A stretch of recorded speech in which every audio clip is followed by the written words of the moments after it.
Hello ಕನ್ನಡಿಗ ಶರಣು ಶರಣಾರ್ಥಿ. ಇವತ್ತು ನಮ್ಮ ಜಾಬ್ ಸರ್ಚಿನಲ್ಲಿ ಜಿಲ್ಲಾ ಪಂಚಾಯತಿಯಲ್ಲಿ ಅಕೌಂಟೆಂಟ್ ಡಾಟಾ ಎಂಟ್ರಿ ಆಪರೇಟರ್ ಹುದ್ದೆಗಳ ಭರ್ತಿಗೆ ಅರ್ಜಿಗಳನ್ನು ಆಹ್ವಾನಿಸಲಾಗಿದೆ. ಮಿಸ್ ಮಾಡದೆ ಪುರುಷ ಮತ್ತು ಮಹಿಳಾ ಅಭ್ಯರ್ಥಿಗಳು ಅರ್ಜಿಗಳನ್ನು ಸಲ್ಲಿಸಿ.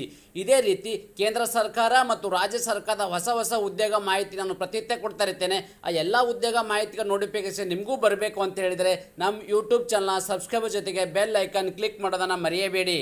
ವಿಜಯನಗರ ಜಿಲ್ಲಾ ಪಂಚಾಯತಿ ಖಾಲಿ ಇರುವ ವಿವಿಧ ಹುದ್ದೆಗಳ ಭರ್ತಿ ಮಾಡಿಕೊಳ್ಳಲು ಅರ್ಹ ಹಾಗೂ ಆಸಕ್ತ ಅಭ್ಯರ್ಥಿಗಳಿಂದ ಅರ್ಜಿಗಳನ್ನು ಆಹ್ವಾನಿಸಲಾಗಿದೆ.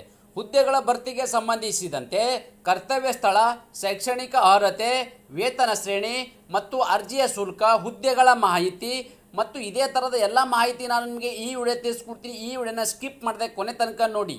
ಹುದ್ದೆಗಳ ಬಗ್ಗೆ ಮಾಹಿತಿ ನೋಡೋದಾದರೆ IEC ಸ್ಪೆಷಲಿಸ್ಟ್, HRD ಮತ್ತು capacity building specialist, accountant, data entry operator ಇರ್ತಕ್ಕಂಥ ಈ ಹುದ್ದೆಗಳನ್ನ ಕಲ್ಪನೆ ಮಾಡಿದ್ದಾರೆ. ಹಾಗಾದರೆ ಈ ಹುದ್ದೆಗಳ ಮತ್ತು ಕರ್ತವ್ಯ ಸ್ಥಳ ಅಂದರೆ ಜಾಬ್ ಲೊಕೇಶನ್ ನೋಡೋದಾದರೆ ಹುದ್ದೆಗೆ ಆಯ್ಕೆಯಾದ ಅಭ್ಯರ್ಥಿಗಳು ವಿಜಯನಗರ ಜಿಲ್ಲೆಯಲ್ಲಿ ಇರ್ತಕ್ಕಂಥದ್ದೇನೋ ಇದೆ, ಈ ಜಿಲ್ಲೆಯಲ್ಲಿ ಕೆಲಸವನ್ನು ನಿರ್ವಹಿಸಬೇಕಾಗತ್ತೆ. ಹಾಗಾದರೆ ಒಟ್ಟು ಖಾಲಿ ಇರುವ ಹುದ್ದೆಗಳ ಸಂಖ್ಯೆ ನೋಡೋದಾದರೆ ಇಲ್ಲಿ ಒಟ್ಟು 4 ಹುದ್ದೆಗಳ ಭರ್ತಿಗೆ ಅರ್ಜಿಗಳನ್ನು ಆಹ್ವಾನಿಸಲಾಗಿದೆ. ಎಷ್ಟು ಹುದ್ದೆಗಳು? ಟೋಟಲ್ ಆಗಿ 4 ಹುದ್ದೆಗಳನ್ನ ಇಲ್ಲಿ ಅರ್ಜಿಗಳನ್ನು ಕರೆದಿದ್ದಾರೆ. ತಾವುಗಳು ಇಲ್ಲಿ ಗಮನಿಸಬಹುದು ಯಾವೆಲ್ಲ ಹುದ್ದೆಗಳು ಮತ್ತು ಹುದ್ದೆಗಳ ಸಂಖ್ಯೆ ನೋಡೋದಾದರೆ ICC ಮತ್ತು ಸ್ಪೆಷಲಿಸ್ಟ್ ಇರ್ತಕ್ಕಂಥವ್ರಿಗೆ 1 ಹುದ್ದೆ ಇರ್ತಕ್ಕಂಥದ್ದು, HRD ಮತ್ತು ಕ್ಯಾಪಾಸಿಟಿ ಬಿಲ್ಡಿಂಗ್ ಸ್ಪೆಷಲಿಸ್ಟ್ ಇರ್ತಕ್ಕಂಥವ್ರಿಗೆ 1 ಹುದ್ದೆ ಇರ್ತಕ್ಕಂಥದ್ದು, ಅಕೌಂಟೆಂಟ್ರಿಗೆ ಇರ್ತಕ್ಕಂಥದ್ದು 1 ಹುದ್ದೆ, ಡಾಟಾ ಎಂಟ್ರಿ ಆಪರೇಟರ್ ಇರ್ತಕ್ಕಂಥದ್ದು 1 ಪೋಸ್ಟ್ ಇರ್ತಕ್ಕಂಥದ್ದು. ಟೋಟಲ್ ಆಗಿ ಇಲ್ಲಿ 4 ಹುದ್ದೆಗಳನ್ನ ಕಲ್ಪನೆ ಮಾಡಿರುತ್ತಾರೆ. ಶೈಕ್ಷಣಿಕ ಅರ್ಹತೆ, ಹಾಗಾದರೆ ಈ ಒಂದು ಅಪ್ಲಿಕೇಶನ್ ಹಾಕು ಬಯಸುವ ಅಭ್ಯರ್ಥಿಗಳು ಯಾವೆಲ್ಲ ಒಂದು ಕ್ವಾಲಿಫಿಕೇಶನ್ ಆಗಿರಬೇಕಪ್ಪ ಅಂತ ಹೇಳಿದ್ರೆ ತಾವುಗಳು ಗಮನಿಸಬಹುದು. ಇಲ್ಲಿ I ಮತ್ತು EC ಮತ್ತು ಸ್ಪೆಷಲಿಸ್ಟ್ ಇರ್ತಕ್ಕಂಥ ಏನು ಹುದ್ದೆ ಇದೆ ಇವರು post graduated in mass in communication in journalism ಆಗಿರಬೇಕಾಗತ್ತೆ. ಓಕೆ, ಯಾವುದಿದು?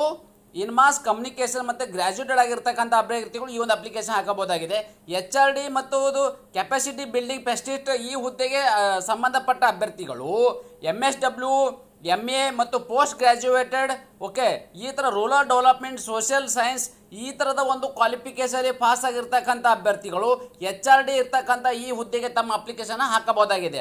ಅದೇ ರೀತಿ ಅಕೌಂಟೆಂಟ್ ಇರ್ತಕ್ಕಂಥ ಹುದ್ದೆಗೆ BCom ಮತ್ತು BBM ಇರ್ತಕ್ಕಂಥ ಅಭ್ಯರ್ಥಿಗಳು ಈ ಹುದ್ದೆಗೆ ಅಪ್ಲಿಕೇಶನ್ ಹಾಕಬಹುದಾಗಿದೆ. ಡಾಟಾ ಎಂಟ್ರಿ ಆಪರೇಟರ್ ಇರ್ತಕ್ಕಂಥ ಹುದ್ದೆಗೆ ಯಾವುದೇ ಪದವಿ ಜೊತೆಗೆ ಕಂಪ್ಯೂಟರ್ ಜ್ಞಾನ ಹೊಂದಿರತಕ್ಕಂಥ ಅಭ್ಯರ್ಥಿಗಳು ಈ ಒಂದು ಅಪ್ಲಿಕೇಶನ್ ಹಾಕಬಹುದಾಗಿದೆ. ವಯೋಮಿತಿ, ಈ ಅಪ್ಲಿಕೇಶನ್ ಹಾಕೋ ಬಯಸುವ ಅಭ್ಯರ್ಥಿಗಳು ಮ್ಯಾಕ್ಸಿಮಮ್ ಪ್ರಕಟಣೆ ಹೊರಡಿಸಿದ ದಿನಾಂಕಕ್ಕೆ ಸಂಬಂಧಿಸಿದಂತೆ 45 ವರ್ಷದ ಒಳಗಡೆ ಇರ್ತಕ್ಕಂಥ ಅಭ್ಯರ್ಥಿಗಳು, ಎಷ್ಟು?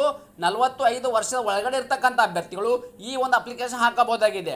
ಅದೇ ರೀತಿ ವೇತನ ಕೂಡ ನೋಡೋದಾದರೆ ತಾವುಗಳು ಗಮನಿಸಬಹುದು. ಇಲ್ಲಿ ವೇತನ ಮತ್ತು ಹುದ್ದೆ ಮತ್ತು ವೇತನ ಇವು 4 ಹುದ್ದೆಗಳಿಗೆ ಸಂಬಂಧಪಟ್ಟ ಅಭ್ಯರ್ಥಿಗಳಿಗೆ ಏನಿದ್ದಾರೆ ಅದು ಸ್ಪೆಷಲ್ ಆಗಿ ಇಲ್ಲಿ ತಾವುಗಳು ಗಮನಿಸಬಹುದು. ಈ 3 ಹುದ್ದೆಗೆ ಸಂಬಂಧಪಟ್ಟ ಅಭ್ಯರ್ಥಿಗಳಿಗೆ 25,000 ರೂಪಾಯಿ ವೇತನ ಇದ್ದು, ಡಾಟಾ ಎಂಟ್ರಿ ಆಪರೇಟರ್ಗೆ ಇರ್ತಕ್ಕಂಥ ಅಭ್ಯರ್ಥಿಗಳಿಗೆ ಇಲ್ಲಿ 22,000 ರೂಪಾಯಿ ವೇತನ ಇದು ಪ್ರತಿ ತಿಂಗಳು ಸಿಗ್ತಕ್ಕಂಥ ವೇತನವಾಗಿರುತ್ತೆ. ಆಯ್ಕೆ ವಿಧಾನ, ಹಾಗಾದರೆ ಈ ಅಪ್ಲಿಕೇಶನ್ ಹಾಕಿರ್ತಕ್ಕಂಥ ಅಭ್ಯರ್ಥಿ ಹೇಗೆ ಆಯ್ಕೆ ಮಾಡ್ತಾರಪ್ಪ ಅಂತಂದರೆ ಅಭ್ಯರ್ಥಿಗಳ ಅರ್ಹತೆ ಪರೀಕ್ಷೆಯಲ್ಲಿ ಅಂಕಗಳು ಮತ್ತು ಕಾರ್ಯ ಅನುಭವ ಮತ್ತು ಸಂದರ್ಶನದಲ್ಲಿ ಗಳಿಸಿದ ಅಂಕಗಳ ಆಧಾರದ ಮೇಲೆ ಅಭ್ಯರ್ಥಿಗಳನ್ನು ಆಯ್ಕೆಯನ್ನು ಮಾಡಲಾಗುವುದು. ಮೊದಲನೇದಾಗಿ ನಿಮಗೆ ಏನು ಅರ್ಹತೆ ಪರೀಕ್ಷೆ ನಡೆಸಲಾಗುವುದು.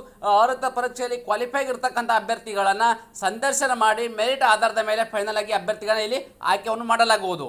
ಅನುಭವ ಅಂದರೆ ಇಲ್ಲಿ ತಾವುಗಳು ಗಮನಿಸಬಹುದು ಅಭ್ಯರ್ಥಿಗಳು ಹುದ್ದೆಗೆ ಸಂಬಂಧಿಸಿದ ಕ್ಷೇತ್ರದಲ್ಲಿ ನಿಗದಿತ ಅನುಭವವನ್ನು ಹೊಂದಿರಬೇಕು. ಅಂದರೆ ಇಲ್ಲಿ ತಾವುಗಳು ಗಮನಿಸಿದ ಹಾಗೆ ನಾನು ಮೊದಲೇ ಹೇಳಿದ್ದೀನಿ ಯಾವೆಲ್ಲ ಪೋಸ್ಟ್ಗೆ ಸಂಬಂಧಪಟ್ಟ ಮತ್ತು ಯಾವೆಲ್ಲ ಕ್ವಾಲಿಫಿಕೇಶನ್ ಆಗಿರ್ತಕ್ಕಂಥ ಅಭ್ಯರ್ಥಿಗಳು ಅಪ್ಲಿಕೇಶನ್ ಹಾಕಬಹುದು.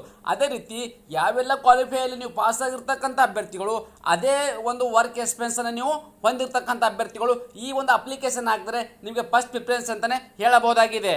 ಅರ್ಜಿ ಹೇಗೆ ಸಲ್ಲಿಸಬೇಕಪ್ಪ ಅಂತ ಹೇಳಿದ್ರೆ ತಾವುಗಳು ಗಮನಿಸಬಹುದು ಅಭ್ಯರ್ಥಿಯು ಈ ಹುದ್ದೆಗೆ ಆನ್ಲೈನ್ ಮೂಲಕ ಅರ್ಜಿಗಳನ್ನು ಸಲ್ಲಿಸಬಹುದಾಗಿದೆ. ಈ ಆನ್ಲೈನ್ ಮೂಲಕ ಅರ್ಜಿ ಸಲ್ಲಿಸಬೇಕಾಗಿರ್ತಕ್ಕಂಥ ಅಭ್ಯರ್ಥಿಗಳು ನನ್ನ ಟೆಲಿಗ್ರಾಮು ಮತ್ತು ಯೂಟ್ಯೂಬಲ್ಲಿ ಆ ವೆಬ್ಸೈಟನ್ನು ಕೊಟ್ಟಿರ್ತೀನಿ, ಅದರ ಮೇಲೆ ಕ್ಲಿಕ್ ಮಾಡೋ ಮೂಲಕ ನೇರವಾಗಿ ತಮ್ಮ ಅಪ್ಲಿಕೇಶನ್ ಹಾಕಬಹುದಾಗಿದೆ. ನಿಗದಿತ ಅರ್ಜಿ ಶುಲ್ಕ ಬಗ್ಗೆ ವಿವರವನ್ನು ನೋಡೋದಾದರೆ ಯಾವುದೇ ಕೆಟಗರಿಗೆ ಸಂಬಂಧಪಟ್ಟ ಅಭ್ಯರ್ಥಿಗಳಿಗೆ ಯಾವುದೇ ರೀತಿಯ ಅರ್ಜಿ ಶುಲ್ಕವನ್ನು ವಿರೋಧಿಲ್ಲ. ಅದೇ ರೀತಿ ಅರ್ಜಿ ಸಲ್ಲಿಸಲು ಕೊನೆ ದಿನಾಂಕ ಬಗ್ಗೆ ನಾವು ವಿವರವನ್ನು ನೋಡೋದಾದರೆ ಅರ್ಜಿ ಸಲ್ಲಿಸಲು ಪ್ರಾರಂಭ ದಿನಾಂಕ 4th ಫೆಬ್ರವರಿ 2025 ಆಲ್ರೆಡಿ ಪ್ರಾರಂಭವಾಗಿದ್ದು ಅರ್ಜಿ ಸಲ್ಲಿಸಲು ಕೊನೆಯ ದಿನಾಂಕ 11th ಫೆಬ್ರವರಿ 2025 ಇಷ್ಟು ಒಳಗಡೆ ತಮ್ಮ ಅರ್ಜಿಗಳನ್ನು ಸಲ್ಲಿಸಿ. ಇದೇ ರೀತಿ ಹೊಸ ಉದ್ಯೋಗ ಮಾಹಿತಿಗಾಗಿ ನಮ್ಮ ಯೂಟ್ಯೂಬ್ ಚಾನಲ್ನ ಸಬ್ಸ್ಕ್ರೈಬರ್ ಜೊತೆಗೆ ಬೆಲ್ ಐಕನ್ ಕ್ಲಿಕ್ ಮಾಡೋದನ್ನು ಮರೆಯಬೇಡಿ.